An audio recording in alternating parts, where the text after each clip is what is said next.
नमस्कार. माझ्या समाजसुधारक चॅनलवर तुम्हा सर्वांचे मनपूर्वक स्वागत.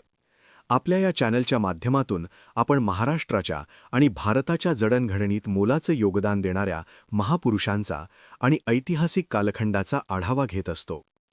आज आपण राष्ट्र उभारणीचा काळ 1948 ते 1970 या विषयावर एक विशेष लेखमाला पाहणार आहोत. भाग 1.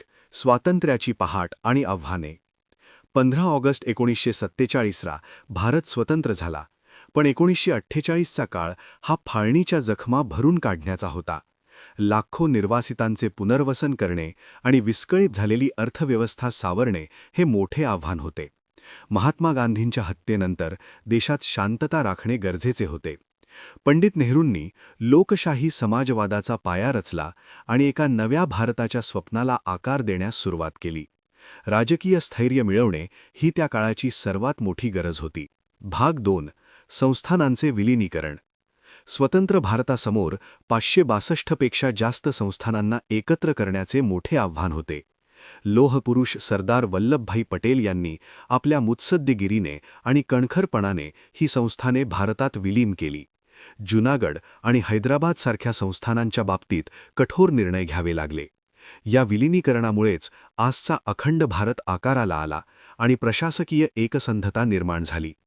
संस्थानांच्या विलीनीकरणानंतर खऱ्या अर्थाने भारतीय संघराज्याची निर्मिती प्रक्रिया पूर्ण झाली. भाग 3. संविधानाची स्वीकृती. 1950. 1948 ते 1950 हा काळ भारतीय राज्यघटनेच्या निर्मितीचा अंतिम टप्पा होता. बाबासाहेब आंबेडकरांच्या नेतृत्वाखालील मसुदा समितीने जगातील सर्वात मोठी लिखित राज्यघटना तयार केली. 26 जानेवारी 1950 रोजी भारत प्रजासत्ताक झाला.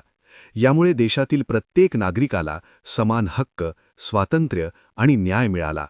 लोकशाहीची मुळे भारतात याच काळात खोलवर रुजली गेली आणि कायद्याचे राज्य प्रस्थापित झाले. भाग 4. नियोजित अर्थव्यवस्थेचा पाया. देशाचा सर्वांगीण विकास करण्यासाठी 1950 मध्ये नियोजन आयोगाची स्थापना करण्यात आली. 1951 पासून पहिली पंचवार्षिक योजना सुरू झाली. या योजनेत कृषी क्षेत्रावर भर देऊन अन्नधान्याची टंचाई दूर करण्याचे उद्दिष्ट ठेवण्यात आले. मोठ्या धरणांचे बांधकाम आणि सिंचन प्रकल्पांना प्राधान्य देण्यात आले. धरणे ही आधुनिक भारताची मंदिरे आहेत असे पंडित नेहरूंनी याच काळात ठामपणे मांडले होते. भाग 5. पहिली सार्वत्रिक निवडणूक 1951 ते 52. प्रचंड लोकसंख्या आणि मोठ्या प्रमाणात निरक्षरता असूनही भारताने प्रौढ मताधिकारावर आधारित पहिली निवडणूक यशस्वीपणे पार पाडली. जगाला वाटले होते की भारताची लोकशाही टिकणार नाही, पण कोट्यावधी भारतीयांनी मतदानाचा हक्क बजावून लोकशाहीवर शिक्कामोर्तब केले.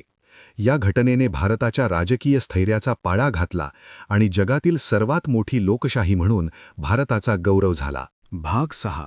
भाषिक प्रांतरचना. स्वतंत्र भारतात भाषावार प्रांतरचनेची मागणी जोर धरू लागली होती.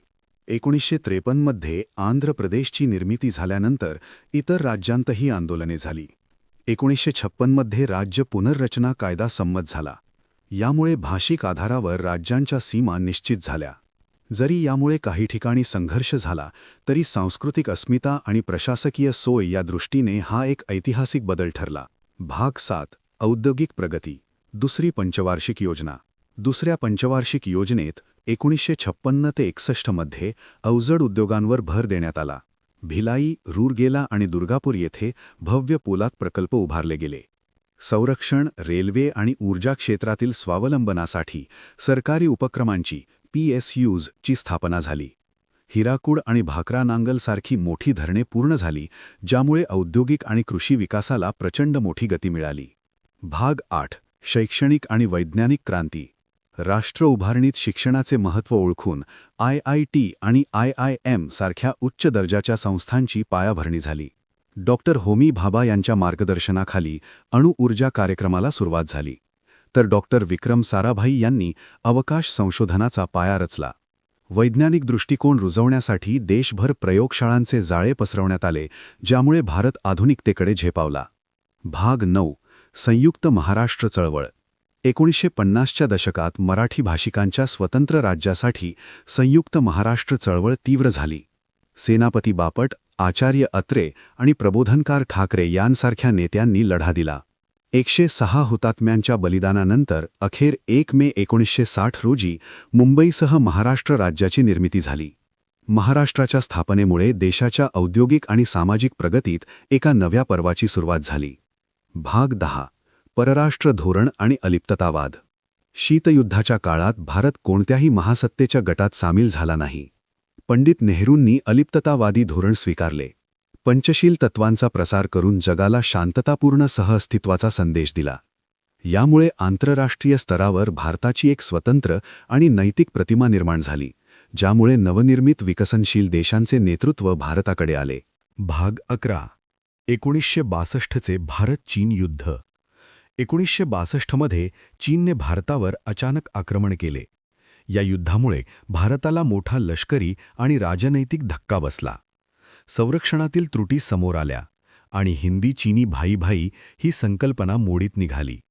जरी या युद्धात भारताची पिछेहाट झाली, तरी या घटनेने भारतीयांमध्ये प्रखर राष्ट्रवाद जागा केला आणि संरक्षण सज्जतेचे महत्त्व देशाला समजले. भाग 12. लाल बहादूर शास्त्री आणि जय जवान जय किसान. नेहरूंच्या निधनानंतर 1964 मध्ये लाल बहादूर शास्त्री पंतप्रधान झाले. त्यांच्या काळात देशाला अन्नधान्याची कमतरता आणि पाकिस्तानचे आक्रमण अशा 2 मोठ्या संकटांचा सामना करावा लागला. त्यांनी जय जवान जय किसान हा नारा देऊन सैनिक आणि शेतकरी दोघांचे मनोधैर्य वाढवले. त्यांच्या साध्या राहणीने आणि कणखर नेतृत्वामुळे देशात एक नवी उमेद निर्माण झाली. भाग 13. 1965चे भारत-पाक युद्ध. 1965 मध्ये पाकिस्तानने भारतावर आक्रमण केले. शास्त्रीजींच्या नेतृत्वाखाली भारतीय सैन्याने लाहोरपर्यंत धडक मारली आणि पाकिस्तानला चोख प्रत्युत्तर दिले. या विजयाने 1962च्या पराभवाचे सावट दूर झाले.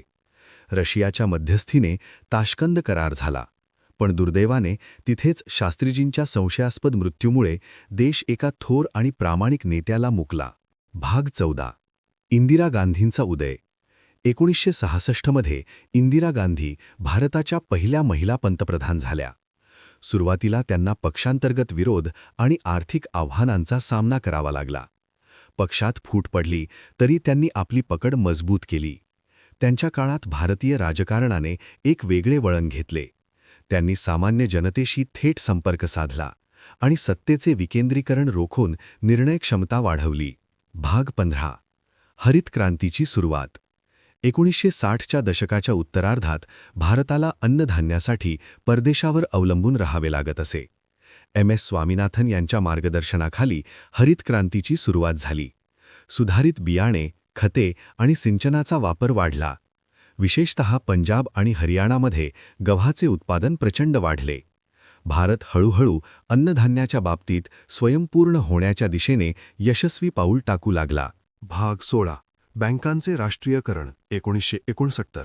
इंदिरा गांधींनी 1969 मध्ये 14 प्रमुख बँकांचे राष्ट्रीयकरण करण्याचा ऐतिहासिक निर्णय घेतला. तोपर्यंत बँका केवळ मूठभर उद्योगपतींच्या हितासाठी काम करत होत्या.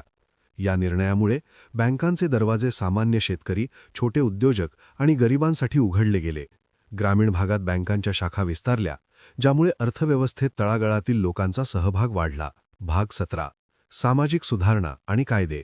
या 2 दशकात अनेक महत्त्वाचे सामाजिक कायदे करण्यात आले. हिंदू कोड बिल मंजूर झाल्यामुळे महिलांना मालमत्तेत अधिकार मिळाले.